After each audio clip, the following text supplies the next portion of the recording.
Good evening, good afternoon, or good morning, depending on where you are in the world. We'd like to introduce to you three articles of interest. And before I do that, I would like to let you know that this is for review, informational, and educational purposes. Excuse me. It is not to take the credit for the intellectual property of the article. The full credit to the intellectual property of the article goes to the publisher, which in this case is Bloomberg. The story by Josh Xiao. And the headline reads, NXP TSMC Affiliate Plan to expand $8 billion Singapore plant. As per Bloomberg, NXP Semiconductors NV and Taiwan Semiconductor Manufacturing Company, or CO, affiliate are discussing an expansion of their $7.8 billion Singapore venture, recognizing a need to diversify chip production in anticipation of growing U.S.-Chinese tension over technology. The Dutch firm and Taiwanese partner Vanguard International Semiconductor Corporation on Wednesday broke ground on its chip plant in Singapore East. The partners are already working on a Phase 2 expansion. NXP Executive Vice President Andy McAuliffe told Bloomberg News,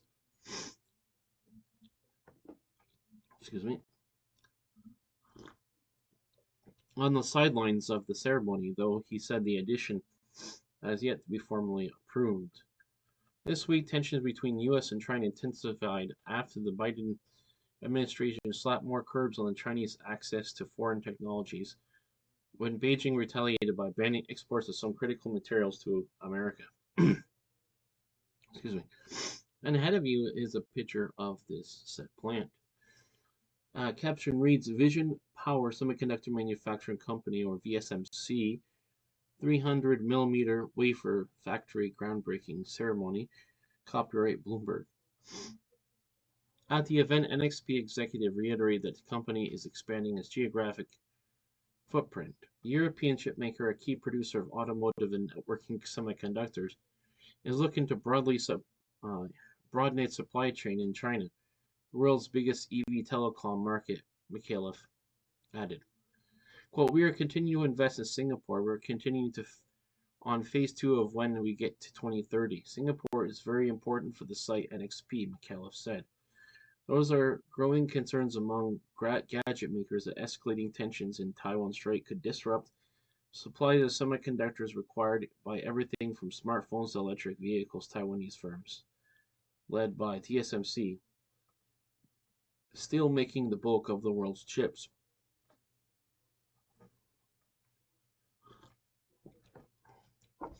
Southeast Asia has emerged as a force in technology manufacturing, helped by relatively low labor costs, ample technology talent, and proximity to major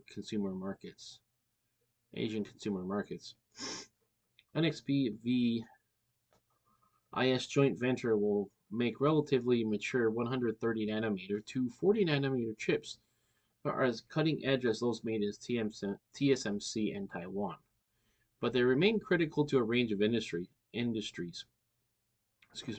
They'll be used for function such as power controls in automotive, industrial, consumer, and mobile products.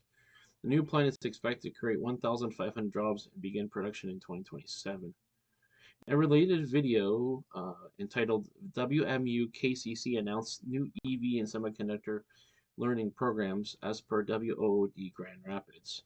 And you'll be able to access this video upon the publishing of this review, but only on Rumble, as YouTube does block links to articles.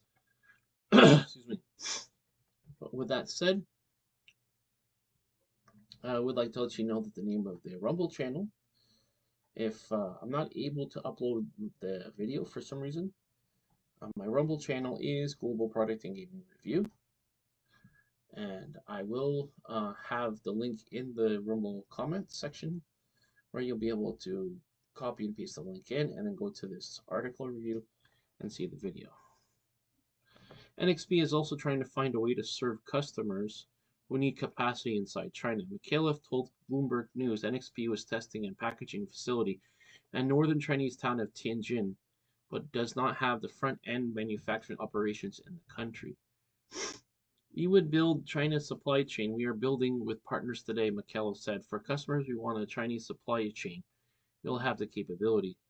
NXP Chief Executive Officer Kurt Sieber said at an investor day in November the company is localizing production for Chinese customers as they want to prioritize the use of domestically produced chips. He said NXP has an existing business relationship with Semiconductor Manufacturing International Corporation and is investigating potential partnerships with TSMC's fab in Nanjing and also Huahong Semiconductor Ltd unit. And that will do it for that first article. Just give me a moment here.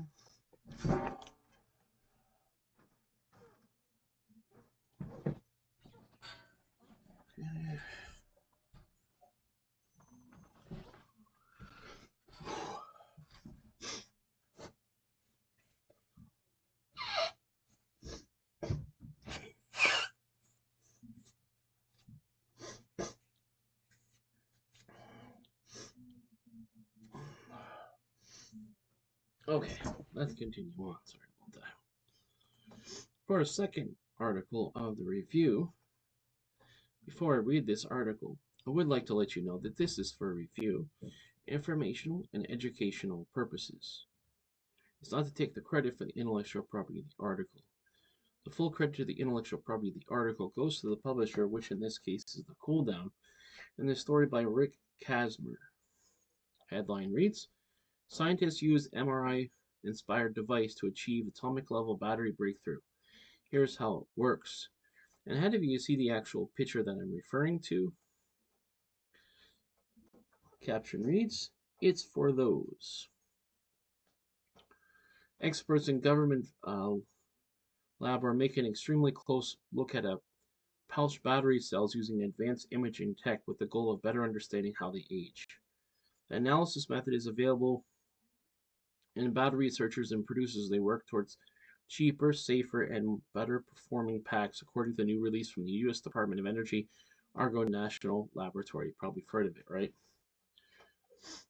Well, the battery snoops are getting into atomic level view thanks to nuclear magnetic resonance or NMR images. It works using a quote non-invasive technique that relies on the magnetic properties of atomic nuclei to study the chemical environments in a sample. A radio frequency field is applied to a sample immersed in a strong magnetic field, causing the sample to absorb energy. Then, quote, then the radio frequency is removed and probe measures the energy released and the nuclei return to their lower energy state. The measurements provide insights about the atomic and molecular structures and reactions, including the battery materials, according to Argonne's description. Excuse me.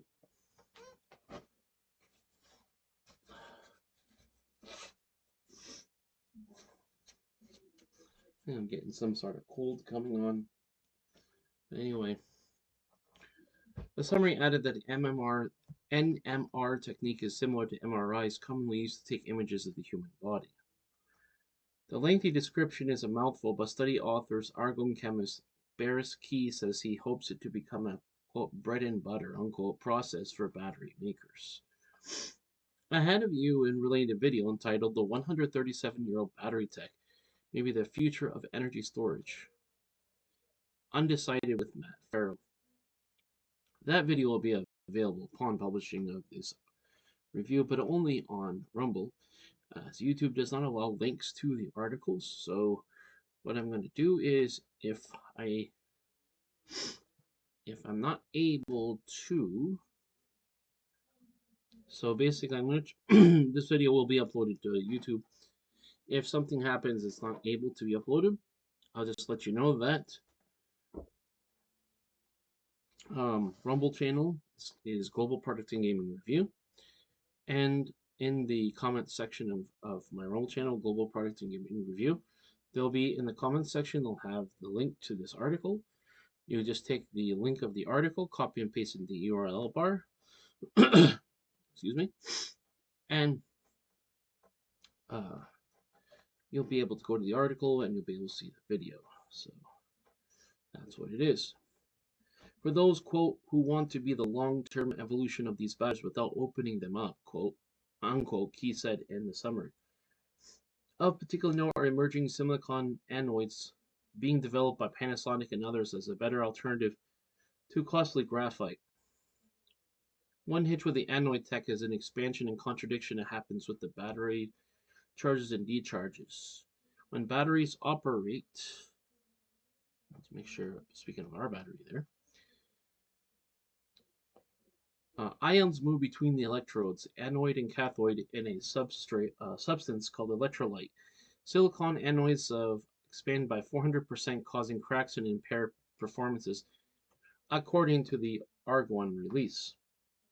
As part of the study, the team took NMR scans of the silicon anodes of the battery cycle, watching how lithium atoms acted once inside.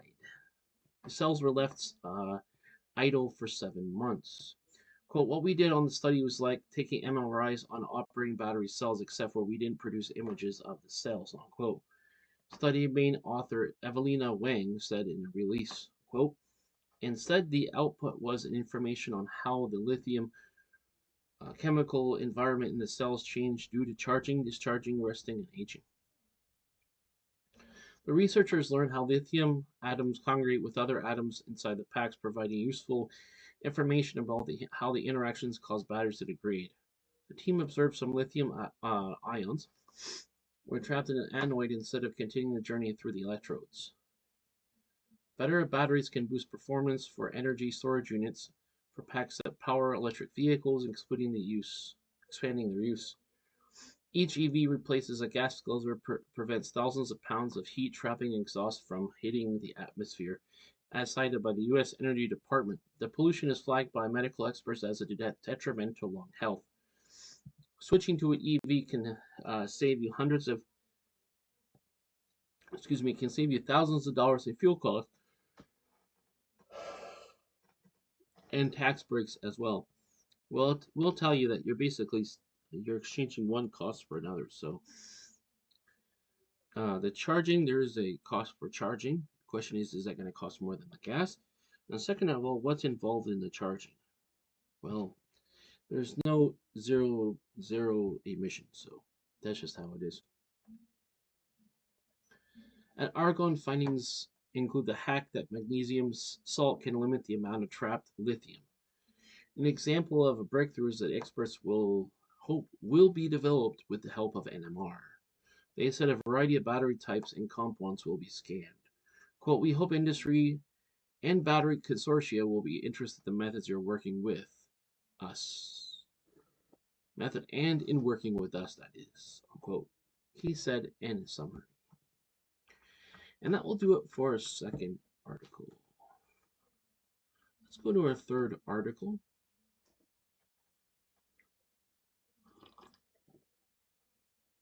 And as usual, before I do that, I would like to let you know that this is for review, informational, and educational purposes. It's not to take the credit for the intellectual property of the article.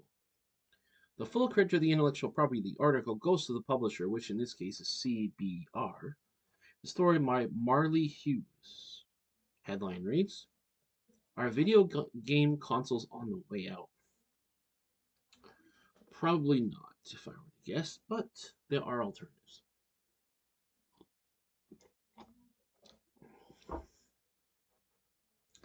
Video game consoles are once the dominant way to play video games, whether it was Nintendo, Sega, or another brand. Consoles were on their way to go. Were the way to go. It helped many games were exclusive to specific consoles or at least optimized for them. Optimization in particular was where consoles shined since developers could tailor their games to hardware or specific system. For many years, third-party titles performed better on consoles or on personal computers. In recent years, however, personal computers have come close to taking over the lead on consoles, nearly relegating the latter to a secondary role. Several factors have contributed to the rise of PCs and a dominant platform for gaming, and to the gradual decline of consoles. For example, systems like PlayStation 5 Pro have had disappointing sales, which raises questions about the future of consoles. There are numerous signs that video game consoles could be dying. and the list of challenges facing consoles continues to grow. Today's mobile phones are better for gaming. This is according to the author. The average iPhone is more capable than the Nintendo 3DS ever was. Caption reads Apple iPhones. An oft-forgotten factor in the decline of video game consoles is the complete death of handheld video game consoles. In recent years, the evolution of handheld video game consoles is a sight to behold. In the beginning, they hardly existed at all, and if they did, they lived in a simple LCD games that merely gave the illusion of a video game. And a related video says how to replace the panels on your PS5 as per Daily Motion. And this video will be available upon publishing of this review, but only on Rumble, as YouTube does not allow links to in the comment section to articles. So I'll have this video uploaded to YouTube, but if anything happens that prevents that from occurring, what I'll do is I'll let you know that you'll be able to see this in my Rumble channel comments. So my Rumble channel name is GlobalProductandGamingReview, and once you go to that channel, just type in the name of my channel and you'll be able to see it. Now, once you go to my latest video, has this review, what I recommend you do is go to the comments section, copy and paste in the name of the link, like in the URL bar. Then what you'll do is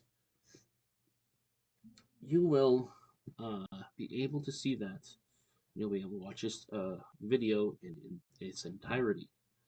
By the late 1980s, technology has improved to the point where handheld consoles like the Game Boy and the Atari Lynx could display real-time graphics even if the form was monochrome and the latter was battery inefficient. 2 decades after the hardware capabilities of handheld video game consoles had advanced to where they could almost compete with standard home video game consoles on many levels. Special mention goes to the Nintendo 3DS and PlayStation Vita, which not only have games that superficially resemble Wii and PlayStation 3 games, according to the author, but respectively, but they could run applications like YouTube and Netflix as well, which is pretty cool. Actually, there's ways of doing what's called modding, which is making modifications to the hardware to allow the computer to run certain applications or have certain functionalities. Modding is not anything new. It's been around since the 90s. But it wasn't for everybody. People just basically wanted to buy a console and then call it good.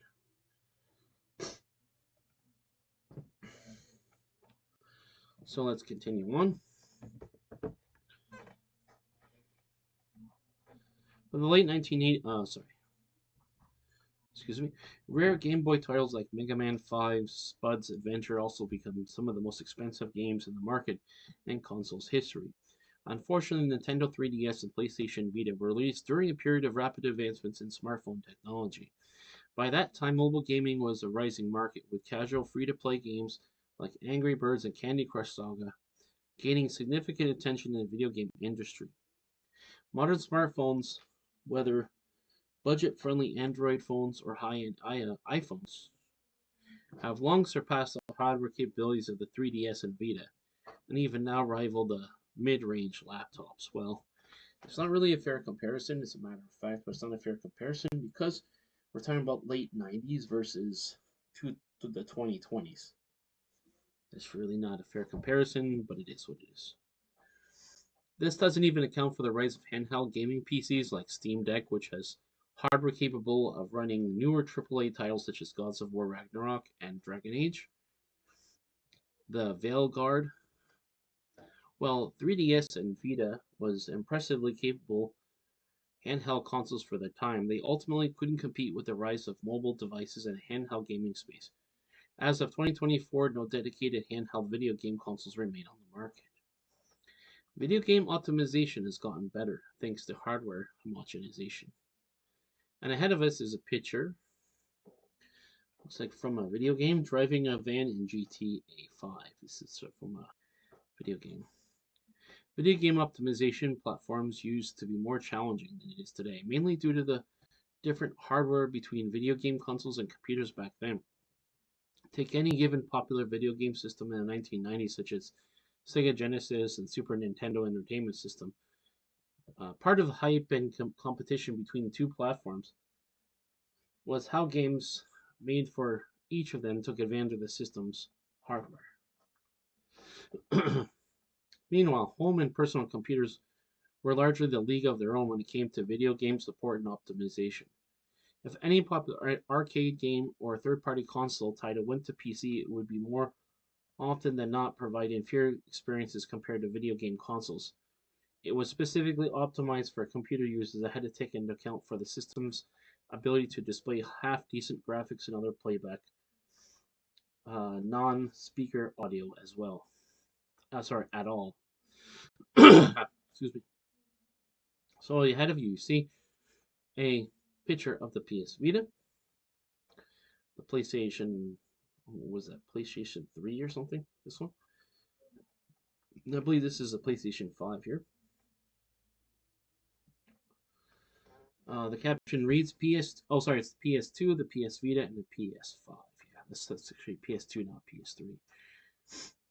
Every PlayStation console has its pros and cons. This ranks Sony's consoles from best to worst. Thankfully, the situation has improved for PCs over the years. Most video game developers now focus on developing its computer operating system rather than prioritizing consoles. This change in priorities is partly due to the growing homogenization of console hardware and now closely resembles those of the stripped-down gaming PCs. Excuse me.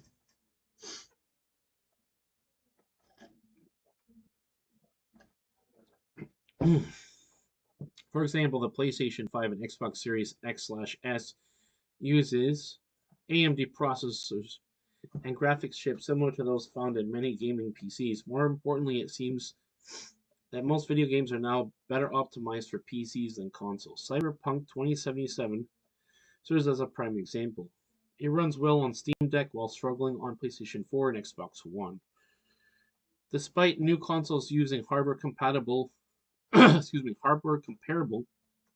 gaming PCs, with consoles becoming similar in architecture. The presentation of specific video games no longer factor in these consoles' success. The death of consoles exclusives. Nothing really is exclusive anymore.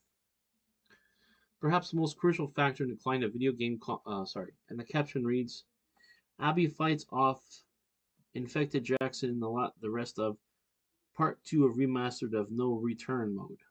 Not familiar with that game.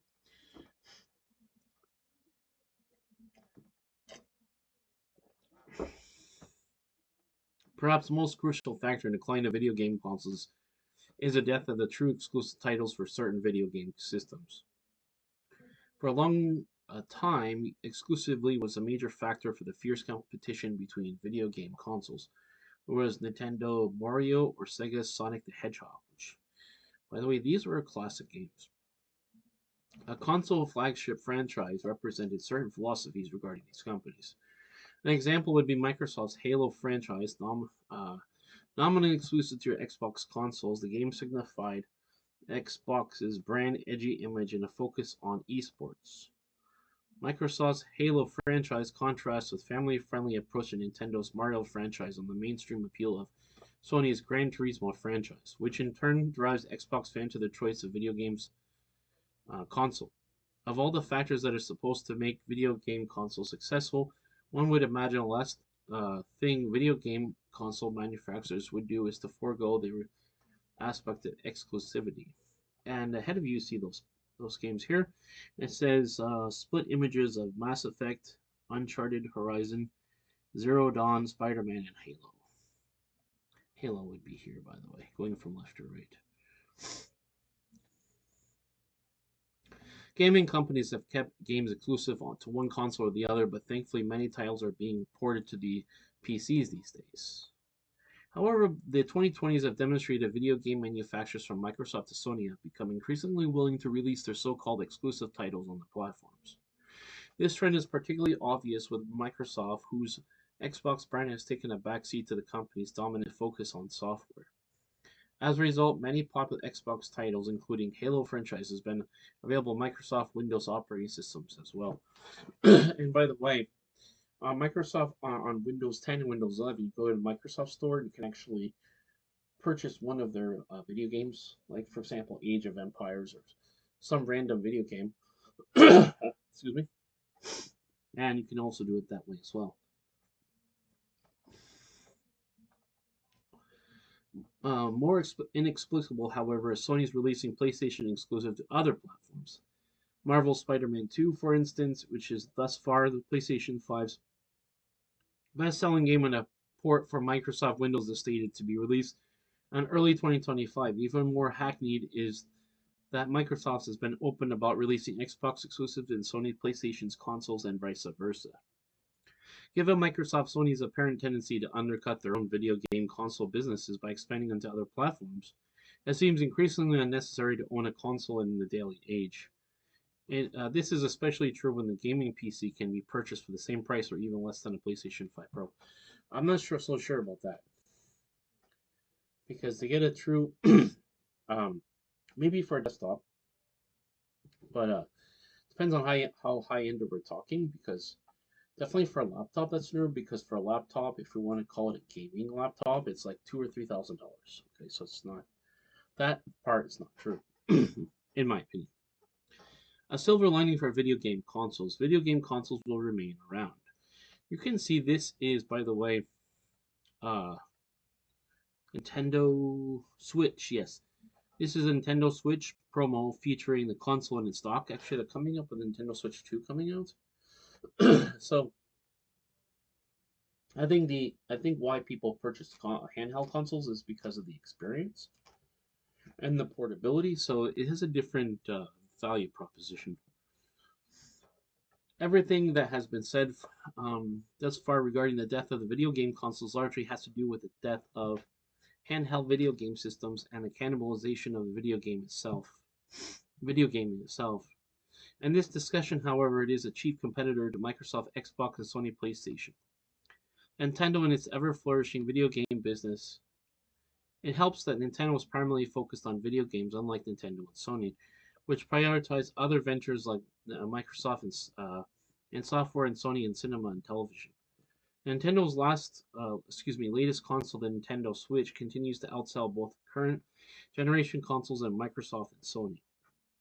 This success is largely due to Nintendo's steadfast commitment to keeping their exclusive titles truly exclusive to their own system. So, yeah, so there's more money to be made that way. Doesn't mean that actually somebody can't use an emulator to run those games, but there's always ways around things. But in terms of how it's meant for the market, that's what it is. And here we actually have a sort of a table of consoles launched in sales units. We have the Nintendo Switch, the Xbox Series XS, Sony PlayStation 5. Notice that Nintendo Switch was launched March 3, 2017, with sales of 146.04 million in terms of units, not in terms of dollars. Xbox Series X/S was launched in November 10, 2020, and it got 28.3 million sales in terms of units. And the PlayStation 5 launched on November 12, 2020, had actually 65.5 million sales in their units. In terms of units, that is. While things look dire for Microsoft and Xbox brand, is only marginally better for Sony PlayStation brand. It's clear that Nintendo and its timeless image will continue to persevere in the years to come. It's not without a doubt that the successor of Nintendo Switch will probably do just as well, if not better, than either the Xbox Series X/S or PlayStation 5 combined, as well as the sales are concerned. As far as content is concerned, many eagerly anticipate that the future holds for the Nintendo Switch successor, what franchises are coming to the console, and so on. It's just a matter of what will compete against the Switch 2, and how will they advertise themselves against the Switch 2, and what games are worth playing on the Switch 2, More importantly, the issue of whether video game consoles will continue to hold a significant market share over gaming PCs of the future. Alright, so that will do it for the third article. Sorry, I'm kind of under the weather today. So, I'd like to ask you a question about these three articles. The first one, namely, NXP TSMC Affilate Plan is to expand $8 billion Singapore plant. Number two is scientists use MRI-inspired device to achieve atomic level battery breakthrough, and here's how it works. The third one is, if I can go up here, here we go. Are video game consoles on the way out? As the question of the statement. What do you think of those three articles? Are they interesting? Are they relevant to your life? And do they provide enough information? You're welcome to give your opinion in the comments below. Just keep in mind there are some guidelines. Number one, want to keep this respectful and productive. So that is, we want to only contribute something positive to the experience here. So let's keep the conversation in the comment section to be respectful and polite.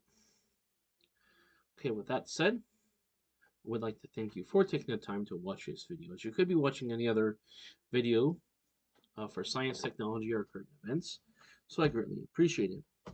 Now, as this did provide value for you to be up to date with the current events regarding events in the world and science and tech news, what I'd like you to do is please click like on the video. That way, it'll be pushed to the algorithm and more people will be able to view it and enjoy it. If you haven't already, please click the subscribe button. That way, I'll have access to all the content on my channel, as I certainly do have a variety of content on my channel for you to view and enjoy. Everything from product and gaming review, just like these articles, to gaming guides, and also review of courses or other products. Okay, so also if you haven't already, please click the bell button. That way you'll be notified of all my future videos. That way when a new video of mine comes out, you won't miss it because you'll be notified accordingly. So I'd like to wish you a great day wherever you are in the world.